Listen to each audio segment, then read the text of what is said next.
मेरा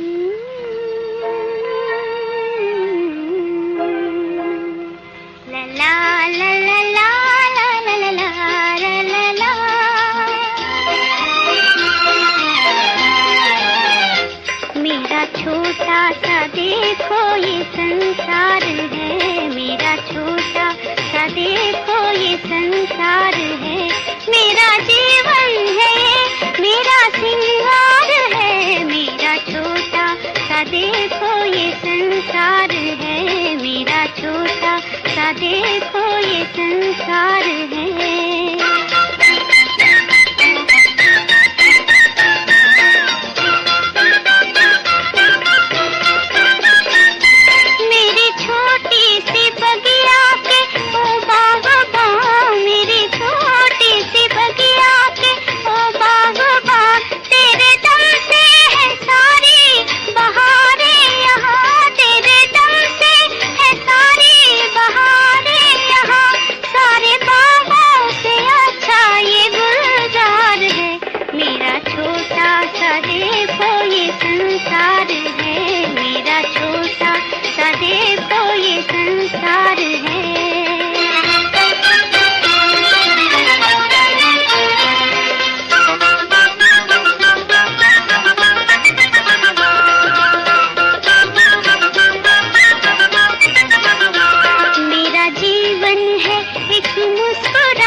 देखो ये संसार है।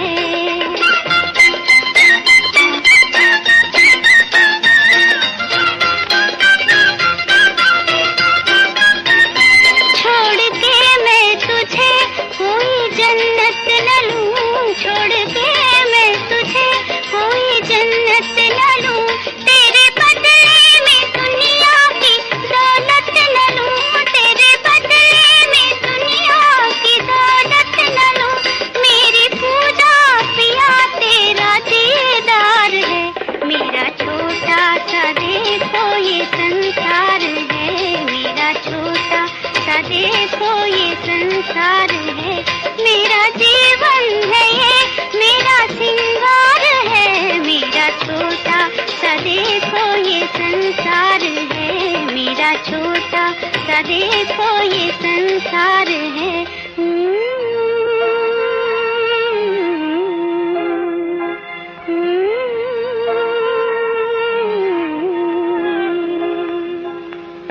मेरा छोटा सा देखो ये संसार है, मेरा छोटा सा देखो ये संसार है, मेरा जीवन है ये, मेरा सिंगार है, मेरा छोटा सा देखो ये संसार है, छोड़ के मैं तुझे कोई जन्नत न लूं, छोड़ के मैं तुझे कोई जन्नत न लूं, तेरे बदले में दुनिया की दौलत न लूं, मेरी पूजा पिया तेरा दीदार है,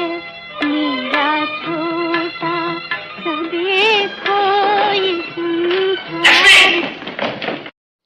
ओम शांति 24/6/2025 प्रातः मुरली ओम शांति मातेश्वरी रिवाइज डेट 1957 मधुबन। आज की मुरली का सार मातेश्वरी जी के पुण्य स्मृति दिवस पर प्रातः क्लास में सुनाने के लिए मधुर महावाक्य। गीत मेरा छोटा सा देखो ये संसार है। ये गीत किस समय का गाया हुआ है? क्योंकि इस संगम युग समय ही हम ब्राह्मण कुल का ये छोटा सा संसार है। ये हमारा कौन सा परिवार है, वो नंबरवार बतलाते हैं।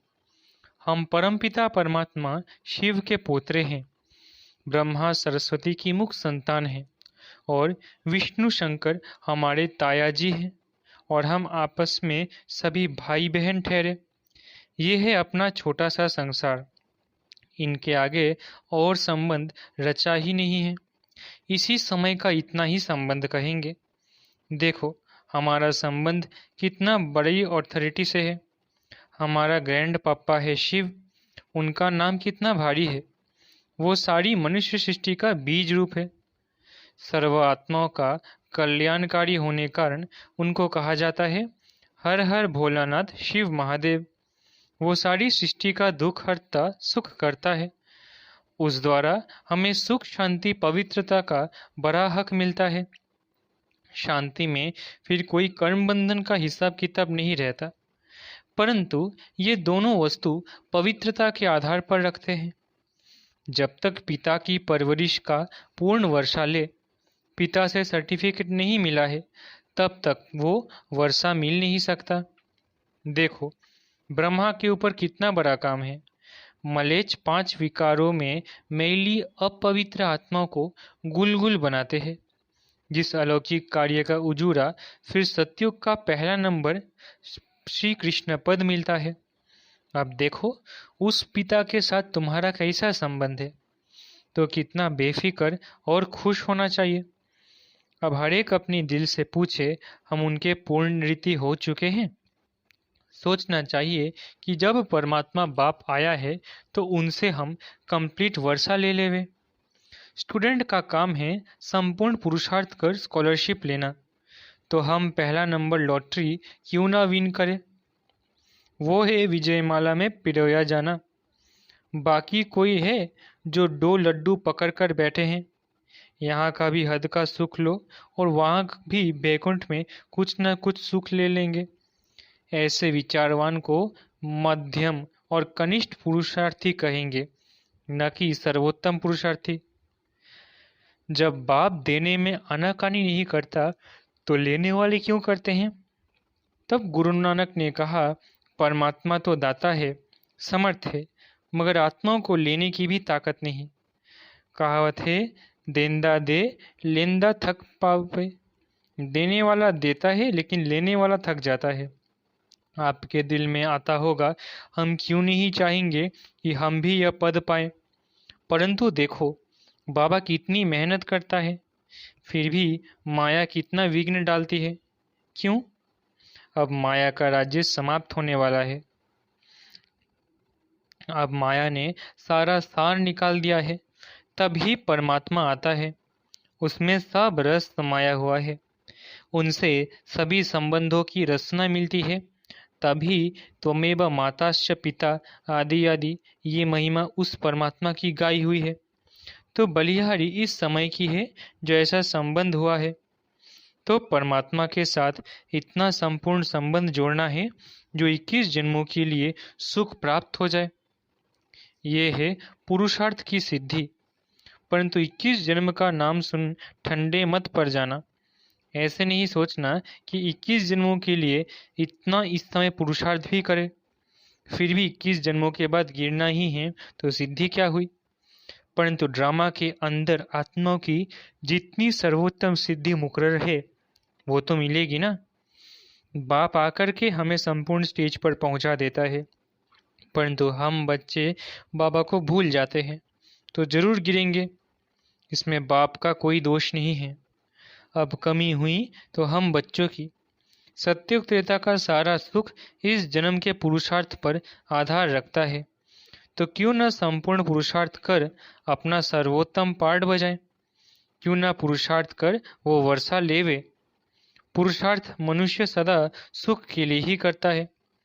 सुख दुख से न्यारे होने के लिए कोई पुरुषार्थ नहीं करता है। वो तो ड्रामा के अंत में परमात्मा आए, सभी आत्माओं को सजा दे, पवित्र बनाए, पाठ से मुक्त करेंगे। ये तो परमात्मा का कार्य है। वो अपने मुकर्रर समय पर आपे ही आकर बताता है। अब जब आत्माओं को फिर भी पाठ में आना ही पड़ेगा तो क्यों ना सर्वोत्तम पाठ बजाए। मनुष्य सृष्टि को सुखदायी बनाने वाला बाप जानता है कि मनुष्य सृष्टि सुखदायी कैसे बनेगी। जब तक आत्माएं स्वच्छ नहीं बनी है तब तक संसार सुखदायी नहीं हो सकता है। इसलिए वो आ करके पहले पहले आत्माओं को ही स्वच्छ बनाते हैं। अभी आत्मा को इम्प्योरिटी अस्वच्छता लगी है, पहले उस इम्प्योरिटी को निकालना है। फिर आत्मा के बल से हर चीज से उनकी तमो प्रधानता बदल करके सत्व प्रधानता होगी, जिसको कहेंगे कि सभी गोल्डन एज में आ जाते हैं। तो ये तत्व आदि सब गोल्डन एजेड स्टेज में आ जाते हैं, परंतु पहले आत्मा की स्टेज बदलती है।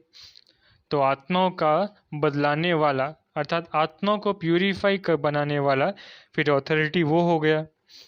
तुम देखते हो ना कि अभी दुनिया बदलती जा रही है। पहले तो अपने को बदलना है, जब हम अपने को बदलेंगे तब उसके आधार से दुनिया बदलेगी। अगर अभी तक हमारे में फर्क नहीं आया है, अपने को ही नहीं बदला है, तो फिर दुनिया कैसे बदलेगी। इसलिए अपनी जांच रोज करो। जैसे पोता मेल रखने वाले रात को अपना खाता देखते हैं ना कि आज क्या जमा हुआ, सब अपना हिसाब रखते हैं। तो ये भी अपना पोता मेल रखना है कि सारे दिन में हमारा कितना फ़ायदा रहा, कितना नुकसान रहा। अगर नुकसान में कुछ ज़्यादा गया तो फिर दूसरे दिन के लिए फिर खबरदार रहना है। इस तरह से अपना अटेंशन रखने से फिर हम फ़ायदे में जाते जाते अपनी जो पोजीशन है उसको पकड़ते चलेंगे। तो ऐसी जांच रखते अपने को बदला हुआ महसूस करना चाहिए। ऐसे नहीं कि हम तो देवता बनेंगे, वो तो पीछे बनेंगे, अभी जैसे हैं वैसे ठीक है। नहीं, अभी से वो देवता ही संस्कार बनाने हैं। अभी तक जो 5 विकारों के वश संस्कार चलते थे, अभी देखना है कि उन 5 विकारों से हम छूटते जा रहे हैं। हमारे में जो क्रोध आदि था वो निकलता जा रहा है। लोभ या मोह आदि जो था वो सब विकारी संस्कार बदलते जा रहे हैं। अगर बदलते जा रहे हैं, छूटते जा रहे हैं, तो मानो हम बदलते जा रहे हैं। अगर नहीं छूटते तो समझो कि अभी हम बदले नहीं हैं। तो बदलने का फर्क महसूस होना चाहिए, अपने में चेंज आनी चाहिए। ऐसे नहीं कि सारा दिन विकारी खाते में ही चलते रहे, बाकी समझे कि हमने अच्छा कोई दान पुण्य किया बस। नहीं, हमारा जो कर्म का खाता चलता है उसी में हमको संभलना है। हम जो कुछ करते हैं उसमें किसी विकार के वश हो अपना विकर्मी खाता तो नहीं बनाते हैं। इसमें अपने आप को संभालना है। ये सारा पोता मेल रखना है और सोने से पहले 10-15 मिनट अपने को देखना चाहिए कि सारा दिन हमारा कैसा बीता। कई तो नोट भी करते हैं, क्योंकि पिछले पापों का जो सिर पर बोझ है उसे भी मिटाना है। उसके लिए बाप का फरमान है, मुझे याद करो। तो वो भी हमने कितना समय याद में दिया, क्योंकि ये चार्ट रखने से दूसरे दिन के लिए सावधान रहेंगे। ऐसे सावधान रहते रहते फिर सावधान हो जाएंगे, फिर हमारे कर्म अच्छे रहते चलेंगे और फिर ऐसा कोई पाप नहीं होगा। तो पापों से ही तो बचना है ना। अच्छा, मीठी माँ का मीठे मीठे बच्चों प्रति याद प्यार और गुड मॉर्निंग। हम रूहानी बच्चों की रूहानी माता पिता बाप दादा मीठी माँ को याद प्यार, गुड मॉर्निंग और नमस्ते। संदेशी के तन द्वारा सरस्वती माँ से अव्यक्ति प्रभु का मिलन एवं संवाद। बेटी श्री राधे, देखो तेरे पास कौन आए पधारा है, कितनी बड़ी ताकत तुमसे बातचीत कर रही है। मेरे आने के राज से तुम खुद को भी जान सकती हो। आने वाले की पोजीशन के साथ खुद की पोजीशन अथवा पद को भी जान सकती हो। हे राधे बेटी, तुम मेरा जलवा देखनी चाहती हो। मैं चाहूँ तो 1 सेकंड में विनाश करा सकता हूँ, परंतु करता नहीं हूँ, क्योंकि विराट फिल्म अनुसार जो जो कर्तव्य जिस जिस द्वारा जैसे प्ले होने हैं वो अवश्य प्ले होंगे। अव्यक्त प्रभु अनादि कायदे कानून को जानने वाला ही अनादि कायदों की पहचान आकर देता है। ये सारी सृष्टि का अनादि खेल स्टेज पर प्ले होता है। तो प्रैक्टिकल प्ले होने में समय लेता है। अगर इतने वर्षों का खेल 1 सेकंड में पूरा कर दूं तो बाकी खेल क्या चले। तो जो तकलीफ जैसे जैसे देखनी अथवा सहन करनी है वो वैसे ही उसी अटपटे राज से रिपीट होती है। ये अटपटी रिपीटेशन है जिसको हे प्यारी मम राधे तुम और मैं देख कितना हर्षित होता हूँ। इस विराट ड्रामा के सभी पार्ट टेस्ट लेने वाले बने हुए हैं। इस खेल को चलाने वाला अगर चाहे तो 1 सेकंड में इस ड्रामे को ड्रॉप कर फिर नए सिर से शुरू कर देवे, परंतु करता नहीं है क्योंकि ईश्वर को भी इस साधारण रीति से कर्तव्य चलाना पड़ता है। स्वयं सर्वशक्तिवान निराकार ईश्वर साकार में है परंतु साधारण वेश में। यही तो भूल भुलैया का खेल है। जिसको जो जाने वो जानी जाननहार। बेटी श्री राधे, प्रिय वत्सों को ये सहन करने का मार्ग भी अवश्य तय करना है। यद्यपि मैं चाहूँ तो अपने वत्सों प्रति इसे सहज मार्ग भी बना सकता हूँ क्योंकि साक्षात्कार कराने की चाबी मेरे हाथ में है। अगर किसी भी धनवान भक्त को किसी देवता का साक्षात्कार करा दूं तो वो अपना सारा धन ले यज्ञ में आए स्वाहा कर देवे, क्योंकि ईश्वर तो सभी धनवानों का धनवान है। लेकिन तेरा पिता चाहता है कि मैं अपने बेगर्स प्रिय वत्सों को प्रिंस और प्रिंसेस बनाऊं, इसलिए तुम ये सब सहन करने के बाद ही प्रिंस और प्रिंसेस जाए बनेंगे। पिता जानता है कि वत्सों को ये सहन करने का मार्ग अवश्य तय करना है, क्योंकि सहन करना ये ईश्वरीय व दैवी गुण है जिसमें ही खुशी समाई हुई है। इस गुण से ईश्वरीय सुख महसूस होता है। सहन करते भी तुम कितनी मौज मनाते हो, यही गोपनीय ज्ञान है। ऐसा अनासक्त योगी ही स्थायी सुख को प्राप्त करता है। अभी तो परीक्षाओं का समय नजदीक आ पहुंचा है। हर एक वत्स आने वाली परीक्षाओं को इन एडवांस सामने रख उस अभ्यास में चलता चले। भल कोई भी वत्स को खान पान इत्यादि न बले, परंतु खुद बेपरवाह बादशाह हो उपस्थित हो। ऐसी अपनी सुंदर अवस्था बहुत समय से लेकर धारण करनी है। अगर कोई समझता है कि उस समय आप ही चल जाऊंगा, ये समझ बैठना अपने को धोखा देना है। इसलिए पहले से ही सावधान हो रहना है। मेरे अति प्रिय वत्स याद में तो बैठते हैं, परंतु अभी तक उस लाइट का तेज मेरे वतन तक नहीं पहुंचता है। हर एक जब लाइट स्वरूप हो उपस्थित होंगे तो उनके योग का तेज मेरे वतन में आएगा, तभी उन हर एक की संपूर्ण लाइट उन्हों में प्रवेश होगी। उस समय ही फिर शक्तियों की महिमा निकलेगी। तो हर एक को अपने निश्चय में स्थैर्यम रहना है, जो मैं भी अगर उतारूं तो भी उतर ना सके। हे शिरोमणि शक्ति राधे, शक्तियों को ज्ञान निष्ठा बल में और मुख से ज्ञान मुरली बजाने में तैयार रहना चाहिए। तुम्हें अपनी एक रस ईश्वरीय दृष्टि से हर एक को निहाल कर अपने मधुर वीजना से पहचान देनी है कि मैं कौन हूँ और मेरा पिता कौन है। कैसे ब्रह्मा में भगवान प्रत्यक्ष हुआ, जो इस अंत के समय डेविल वर्ल्ड को खलास कर अपने निज देश डीटी वर्ल्ड में ले जा रहा है। हे राधे बेटी, जब हर एक की अवस्था दीपक की ललाट सदृश स्थैर्यम रहेगी, तब सूक्ष्म अंत प्रेरणाओं को पकड़कर अपना कार्य संपूर्ण रीति से सिद्ध कर सकेंगे। जितनी ज्ञान अनुसार अवस्था होगी उतना ही प्रेरणाओं को पकड़ सकेंगे। जितना उस अवस्था में लगातार रहेंगे उतना संपूर्ण प्रेरणाएं टच हो सकेंगी। ओहो बेटी राधे, मेरा स्वरूप तो देखो। क्या वत्स मेरे स्वरूप को नहीं देख सकते कि कैसे अखंड ज्योति तत्व में आकर मैं साक्षात प्रवेश हो आए बात करता हूँ। मेरे द्वारा ही ये सब साक्षात्कार होते हैं, क्योंकि मैं ही सभी का मूल समूह हूँ। देखो, प्रकृति के बीच में चमकती है ज्ञान लाइट। वत्स सिर्फ ये विचार करे कि आहा, जिसको सारी सृष्टि पुकार रही है वो स्वयं सर्वशक्तिवान ईश्वर यज्ञ में हम वत्सों के सम्मुख आए पधारा है। उसकी शीतल गोद में बैठने से हृदय शांत हो जाता है।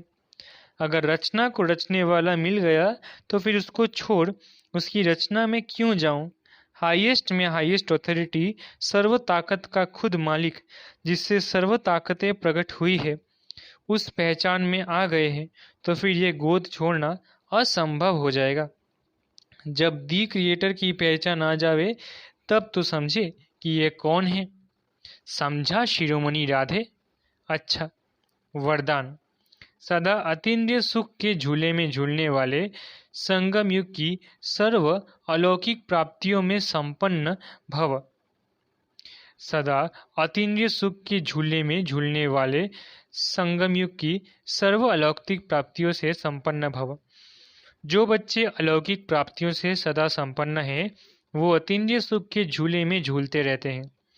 जैसे जो लाडले बच्चे होते हैं उनको झूले में झुलाते हैं, ऐसे सर्व प्राप्ति संपन्न ब्राह्मणों का झूला अतीन्द्रिय सुख का झूला है।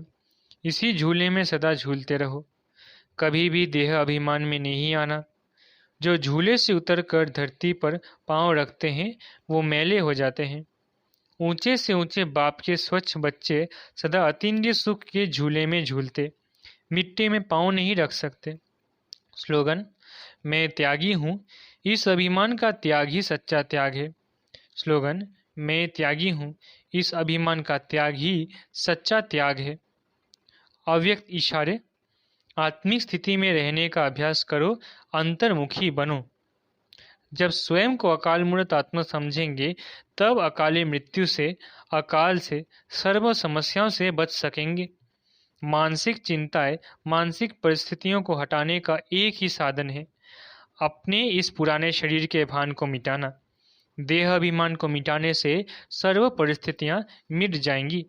अच्छा, ओम शांति। शुक्रिया बाबा।